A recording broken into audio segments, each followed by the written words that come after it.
என்னம்மா ஆச்சு? உன் தம்பி கையெடுத்துக்கிட்டாமா.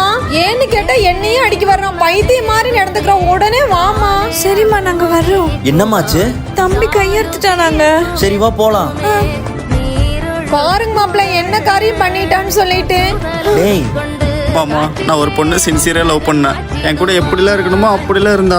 ஒரு சின்ன சண்டையில் 2 நாள் பேசாமல் இருந்துட்டோம். இப்போ இன்னொரு பையன் வந்து என்னை விட்டுட்டு போயிட்டான் மாமா. நான் சின்ன வயசுலேருந்தே நீங்களாம் எப்படி லவ் பண்ணீங்க, சண்டை போட்டிங்கன்னா பார்த்து உங்களை மாதிரி லவ் மேரேஜ் பண்ணி சந்தோஷமாக வாழணும்னு ஆசைப்பட்டேன். அது தப்பா? நீங்களும் அக்காவை லவ் பண்ணி தானே கல்யாணம் பண்ணீங்க. அக்கா என்ன உங்களை விட்டுட்டா போயிட்டா? டேய் முட்டாள், உங்க அக்கா என்ன விட்டுட்டு போல. ஆனா நான் ஃபர்ஸ்ட் லவ் பண்ண பொண்ணு என்ன விட்டுட்டு போயிருக்கா. இங்க பாரு, இங்க எல்லா பொண்ணுங்களும் கரெக்டும் கிடையாது, அதே மாதிரி எல்லா பொண்ணுங்களும் தப்பும் கிடையாது. நமக்குன்னு ஒருத்தி வருவா, அது முடி வெயிட் தான் பண்ணணும். எனக்கு புரியுதுடா தம்பி, வலிக்கும், ரொம்ப ரொம்ப வலிக்கும். ஆனா இந்த ஸ்டேஜ் நீ கடந்து வந்துட்டேன்னு வைய, நீ ஆசைப்பட்ட மாதிரி எங்களை மாதிரி என்ன எங்களோடவே சந்தோஷமா இருப்படா. லைஃபை முடிச்சுக்கிறதுக்காக இல்லடா லைஃப், புரிஞ்சுக்கடா.